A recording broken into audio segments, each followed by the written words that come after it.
I arrived in my husband's hometown in Iran for the first time. The second I got off the plane, my sister-in-law shoved a black cloak at me and warned that without it, I might not leave the airport alive. I barely got it on before two armed men charged at me over a few loose strands of hair. Men stepped in, women yanked my scarf into place, and only when all my hair was covered did they back off. I was terrified, but I told myself I only had to survive 1 week. Then I learned my husband had already quit his job in the US and never meant to go back. Something happened before we came out here.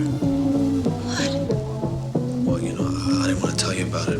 We were coming out here, so... What happened? He made it clear that neither I nor our daughter would be leaving. When he hit me for the first time, I knew I was trapped in something far worse than a bad trip. I went to his family elders for help, but they blamed me and said I should never defy my husband. That was when I realized no one in that house was going to save me. I tried to gather money for a flight home, but he took my passport and bank card first. I still went looking for help, only to learn there was no US embassy, just the American office inside the Swiss embassy. If you marry an Iranian man, you automatically become an Iranian citizen. The laws regarding women are very strict. For one moment, I thought I was safe, but they told me that by marrying an Iranian, I was considered an Iranian citizen too. Without my husband's permission, I could not leave, and if I divorced him, custody of our daughter would go to the father. I couldn't take my child, and I couldn't even escape alone. I went back home to more of his rage, so I stopped showing what I felt.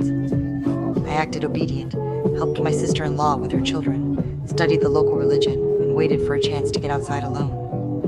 When the house ran out of food, I asked to go to the market and he allowed it, but only on a time limit without our daughter because he knew I would not run without her.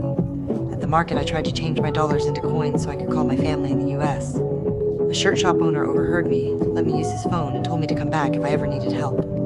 I held on to that. On my daughter's first day of school, she cried hard enough that my husband let me go with her. I took her straight back to the shirt shop, where the owner led me into a back room to meet a man with an escape plan.